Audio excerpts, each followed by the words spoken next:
नमस्कार, मैं दीपक कुमार आप सभी का स्वागत करता हूँ द आदर्श डायलॉग। दोस्तों, इ इस देश में कांग्रेस पार्टी तो 2014 में उनकी सरकार चली गई, पर पता नहीं क्या कारण है कि कांग्रेस पार्टी का जो घोटालों से नाता रहा है, वो अभी भी उनको छोड़ने की नाम नहीं ले रही है। दरअसल इस देश में जब से 2004 में यूपीए की सरकार आई कांग्रेस पार्टी के अगुवाई में, तब से लेकर और 2014 तक पता नहीं इस देश के लोगों ने कितनी घोटालों का नाम सुना होगा। अगर आप शायद याद भी करना चाहें तो भी आपको संभवतः याद नहीं हो पाएगा कि इस देश में कितने घोटाले हुए उस 10 सालों के दौरान और क्या-क्या घोटाले नहीं हुए। कभी कोयला, तो कभी 2G, तो कभी कॉमनवेल्थ, तो और भी बहुत सारे घोटाले हैं। पर वो सब पुरानी बातें हैं। अभी-अभी एक ऐसा घोटाला है जो उनका पीछा करते-करते अब उनकी खुलासा हुई है, जो देश की जनता के सामने आया है, वो है करेंसी घोटाला। जी हाँ, किस तरह का साजिश रचा गया इस देश के आर्थिक स्थिति को कमज़ोर करने के लिए यहीं के कुछ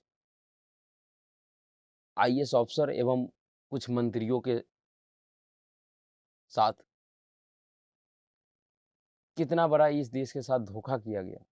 आप अगर इस खबर को पढ़िएगा, समझिएगा और विचार कीजिएगा तो आपको भी ऐसा ही लगेगा कि ये जो मंत्री थे और ये जो अफ़सर थे, ये क्या चाहते थे? क्या इन्होंने देशद्रोह नहीं किया? क्या इनके ऊपर देशद्रोह की मुकदमा नहीं चलनी चाहिए? क्या इनसे सवाल नहीं पूछा जाना चाहिए कि आपने ऐसा कैसे होने दिया? आपने कभी विचार किया है कि जो लोग राजनीति में आते हैं, ख़ास करके भारत में, वो जब आते हैं तो उनके पास उनकी आर्थिक स्थिति बहुत ही उतनी अच्छी नहीं होती है। पर जब वो विधायक, सांसद या मंत्री बन जाते हैं तो और कुछ सालों तक रह लेते हैं तो उसके पास इतनी संपत्ति कहाँ से आ जाती है? क्या उनके घरों में पैसों की बारिश होती है? नहीं, बारिश नहीं होती। दरअसल वो लोग इसी तरह के घपले, घोटाले को कर के अपनी संपत्ति को बढ़ाते हैं। और ये जो करेंसी घोटाला है, इसको अगर आप एक बार समझिए, तो आपकी जो आँख है वो फटी की फटी रह जाएगी।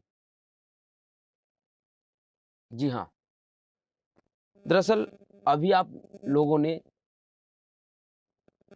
एक व्यक्ति का नाम सुने होइएगा, जिनका नाम है अरविंद मायाराम, जिसके ऊपर सीबीआई का छापा पड़ा है राजस्थान में। इसी करेंसी घोटाला का वो आरोपी हैं, उनके ऊपर आरोप लगा है कि वो इस करेंसी घोटाला में शामिल थे और ये उन्हीं के कार्यकाल के दौरान ये हुआ, उनके देख-रेख में हुआ। और उस छापे को कांग्रेस पार्टी के जो पालतू लोग हैं, उन्होंने किस तरह से दिखाने की कोशिश की कि अरविंद मायाराम के ऊपर छापा इसलिए पड़ा है, क्योंकि वो राहुल गांधी के साथ भारत जोड़ो यात्रा में शामिल हुआ। पर बिल्कुल इससे उलट हुआ है। दरअसल आप कश्मीर फाइल्स फ़िल्म का एक डायलॉग को याद कीजिए, जो प्रोफ़ेसर राधिका कहती है कि किशन, कृष्णा, चाहे सरकार उनकी है पर सिस्टम तो हमारी है। दरअसल अभी भी सिस्टम में बहुत ऐसे कांग्रेस पार्टी के पालतू लोग बैठे हुए हैं, जिन्होंने कांग्रेस पार्टी के नेताओं को 1-2 दिन पहले ही ये बात बता दी कि करेंसी घोटाले के मामले में अरविंद मायाराम पे सीबीआई की छापे होने वाली है, उनके ठिकानों पे छापे पड़ेगी और उसी को राजनीति मुद्दा बनाने के लिए इस घोटाले को छिपा के उस छापे को अपने फ़ायदे के लिए एक तरह से अगर कहा जाए तो उसे डिफेंस के लिए प्रयोग करने के लिए, डिफेंस में, अपने डिफेंस में प्रयोग करने के लिए उस अरविंद मायाराम को भारत जोड़ो यात्रा में शामिल करवाया गया, चर्चा में बनाए रखने के लिए और इस घोटाले के बातों को छिपाने के लिए। और उसमें कांग्रेस पार्टी बहुत हद तक कामयाब हुई है, क्योंकि जिस घोटाले जो इतनी बड़ी घोटाले है, इतना बड़ा घोटाला है, उसका चर्चा आपको किसी भी न्यूज़ चैनल पे नहीं मिलेगा, उस पे डिबेट कहीं नहीं होती हुई मिलेगी। जबकि इस टाइम डिबेट इस पे होनी चाहिए थी, इस पे सवाल पूछा जाना चाहिए था, क्योंकि इनका इसमें जो आरोपी है सभी अभी जीवित है, उनसे सवाल पूछा जा सकता है, पर नहीं। कैसा-कैसा षड्यंत्र रचा गया है इनके इस मामले को छुपाने के लिए। आप खुद देखिए टीवी में भी क्या आपको दिख रहा है। इस षड्यंत्र को छिपाने के लिए ही ईसाई मिशनरियों के सहयोग से आज बागेश्वर धाम का मामला इतना उछाल दिया गया कि इस घोटाले की जानकारी ही नहीं है किसी को, इस खबर की किसी को जानकारी ही नहीं होगी।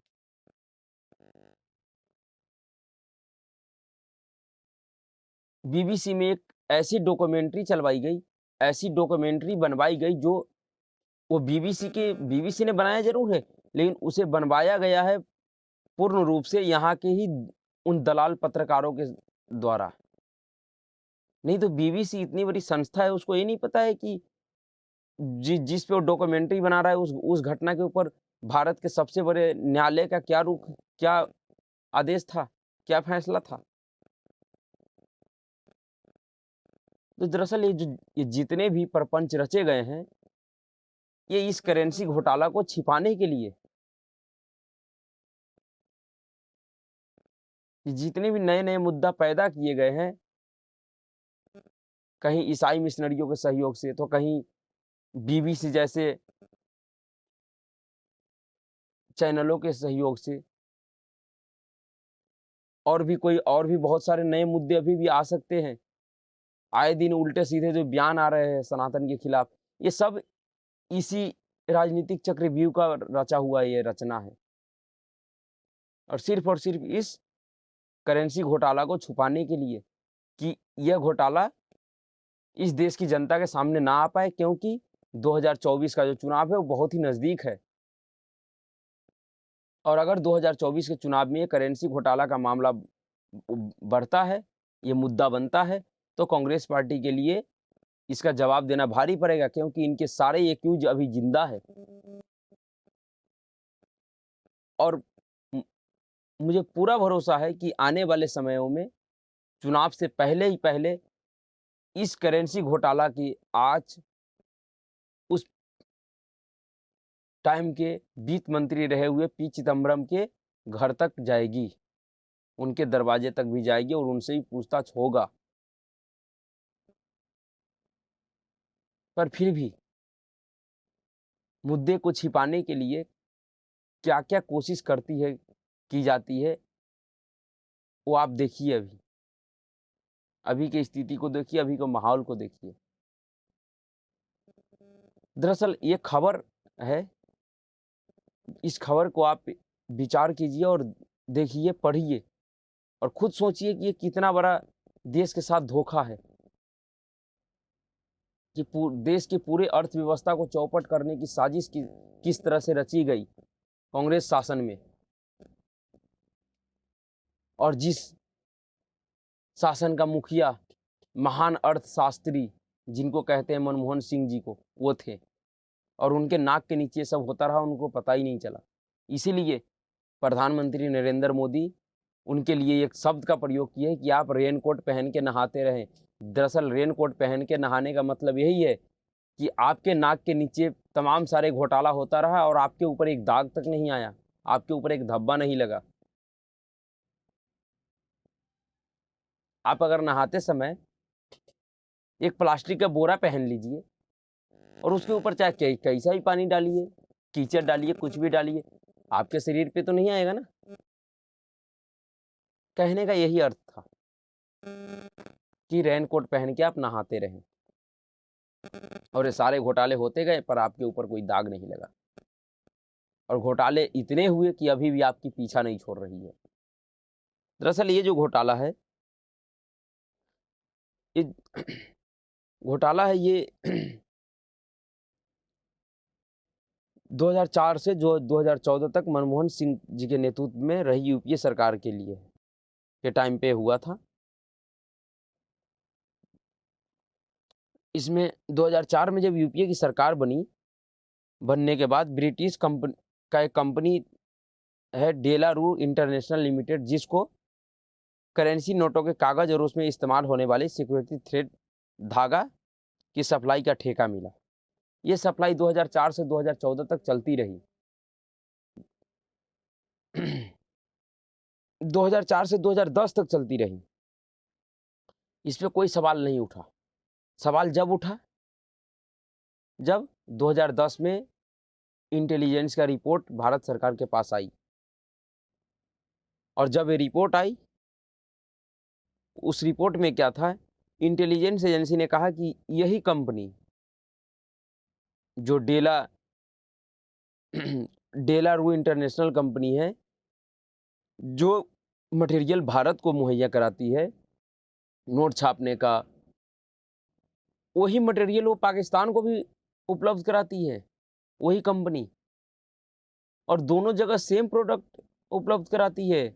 जो पेपर भारत को देती है वही पेपर पाकिस्तान को देती है, जो धागा भारत को देती है वही धागा पाकिस्तान को देती है, इन दोनों तरफ सेम सेम। और इस प्रोडक्ट के फायदा उठा के पाकिस्तान में आईएसआई जाली करेंसी छापने की बहुत ही बड़ा धंधा चलाता था, और वहां जाली करेंसी छाप के उसको भारतीय अर्थव्यवस्था में भेजा जाता था, जिसका उपयोग आतंकवाद, नक्सलवाद और इन तरह के माओवाद के, इन तरह के तमाम गतिविधियों में किया जाता था, जिससे भारत को अधिक से अधिक नुकसान होती थी। और इस सब की जानकारी आरोपों के हिसाब से इस मायाराम को था। और ऐसा तो नहीं है कि किसी मंत्रालय में अगर सचिव को इस सब की जानकारी है तो उस मंत्रालय से जुड़े हुए मंत्री को जानकारी नहीं होगा।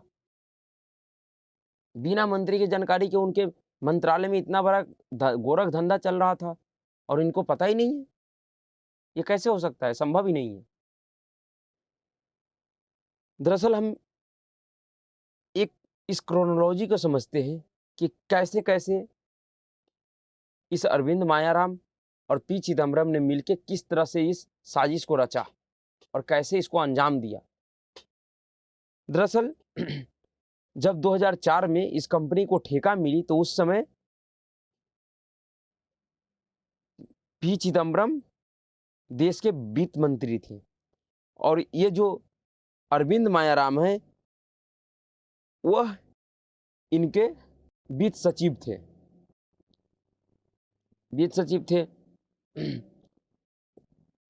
2008 तक 2004 से 2008 तक डिपार्टमेंट ऑफ इकोनॉमिक अफेयर्स में एडिशनल सेक्रेटरी थे ये अरविंद मायाराम।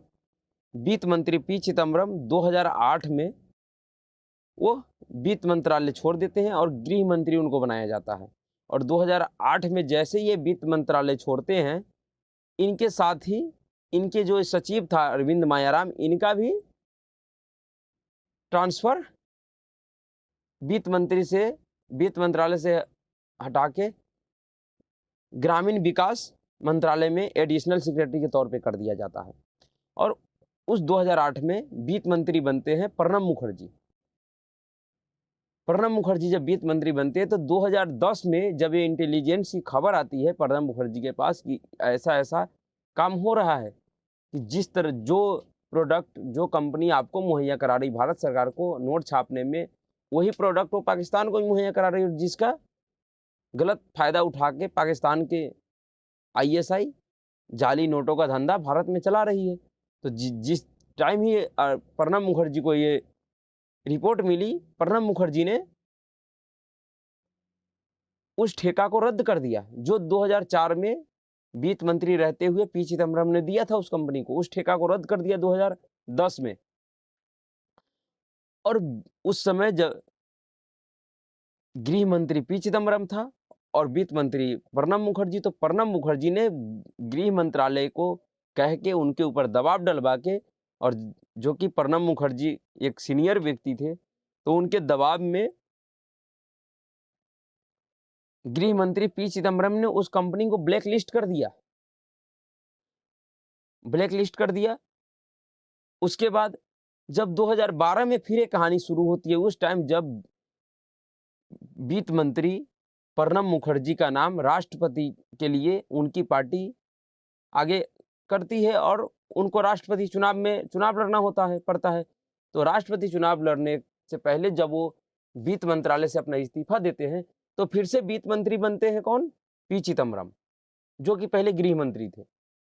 पी चिदम्बरम फिर वित्त मंत्री बनते हैं, और जैसे ही वित्त मंत्री पी चिदम्बरम बनते हैं, तो जो ये अरविंद मायाराम, जो ग्रामीण विकास विभाग में एडिशनल सेक्रेटरी थे, उनका फिर से ट्रांसफर वित्त मंत्रालय में हो जाता है। यानी पी चिदम्बरम के साथ ही आ जाते हैं काम करने के लिए, और फिर से इनको वित्त सचिव बनाया जाता है। और जब ये दोनों एक जगह होते हैं, तो फिर से 2012 में जिस कंपनी को 2011 में गृह मंत्री रहते हुए पी चिदम्बरम ब्लैक लिस्ट करती है, उस कंपनी को फिर से 2012 में वित्त मंत्री बनने के बाद वो उनका जो ब्लैक लिस्ट है उसको ब्लैक लिस्ट से हटा दिया जाता है, और जो टेंडर वित्त मंत्री रहते हुए प्रणब मुखर्जी ने रद्द किया था, उस टेंडर को फिर से ये वित्त मंत्री बनने के बाद 2012 के बाद पी चिदम्बरम उस टेंडर को फिर 3 साल के लिए एक्सटेंड कर देते हैं, यानी 3 साल की उनकी अवधि बढ़ा देते हैं, 2012 से 2015 कर देते हैं। और उस समय भी वित्त मंत्री पी चिदम्बरम अभी भी है, और उनका सेक्रेटरी ये अरविंद मायाराम है। और जब शुरू में 2004 में जब इस कंपनी को ठेका मिला, उस समय भी वित्त मंत्री पी चिदम्बरम और उनका सचिव अरविंद मायाराम। आप इसको समझिए किस तरह से इन दोनों ने मिलके इस पूरे साजिश को अंजाम दिया। और उसके बाद जब ये आरोप इनके ऊपर लगा, जब ये घोटालों का उजागर हुआ, तो 2018 में सीबीआई ने डिपार्टमेंट ऑफ इकोनॉमिक अफेयर्स, जो वित्त मंत्रालय के अधीन आता था, के चीफ विजिलेंस ऑफिसर के शिकायत पर यह केस दर्ज करवाया 2018 में। इसकी शुरुआती जांच शुरू हो गई थी 2018 में ही शुरू हो गई थी, और जनवरी में एफआईआर दर्ज किया गया इस पे। और उसी से संबंधित विषय में इस अरविंद मायाराम पे अभी हाल में सीबीआई का छापा पड़ा है, जिनमें जिस छापे को कांग्रेस पार्टी ने एक राजनीतिक मुद्दा बना दिया, और इस करेंसी घोटाला को छिपाने के लिए इस देश में कैसे कैसे माहौल को पैदा किया गया, किस तरह के मुद्दों को आगे लाया गया, जिसके आड़ में इस घोटालों को छुपाया जा सके, और उसमें वो कामयाब हुए। आज ये जो बागेश्वर धाम का जो मामला इतना उछला हुआ है, जिसका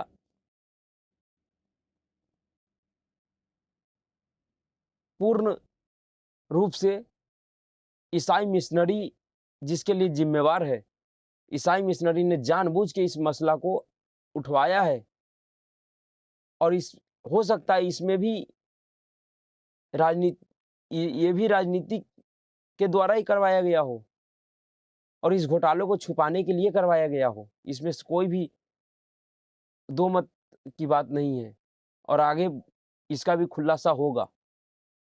उसके बाद देखिए बीबीसी जैसा प्रोपेगेंडा को किस तरह से फैलाया गया। ये इतना प्रोपेगेंडा किस लिए? सिर्फ और सिर्फ इस घोटाले को छिपाने के लिए। लेकिन उम्मीद है कि आने वाले दिनों में जिस तरह से इसकी जांच चल रही है, इस करेंसी घोटाला के जांच कांग्रेस के बड़े-बड़े नेताओं के दरवाजे तक जाएगी, और इसमें वो सब फंसेंगे, उस सबसे पूछताछ होगी। क्योंकि ये कोई छोटा-मोटा बात नहीं है। ये भारत जैसे देश की अर्थव्यवस्था को खोखला करने का जो षड्यंत्र था, ये बहुत ही घिनौना और बहुत ही घातक षड्यंत्र था इस देश के लिए।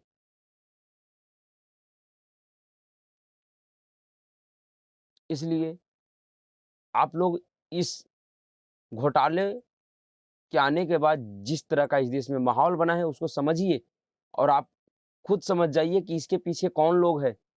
ये जो मसला अचानक से बाहर आया है हर तरह के, ये किस लिए आया है?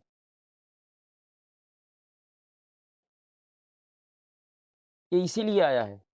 दरअसल इस घोटाले को भारतीय समाज से छिपाना है क्योंकि अब 2024 का चुनाव है वो बहुत ही नज़दीक है।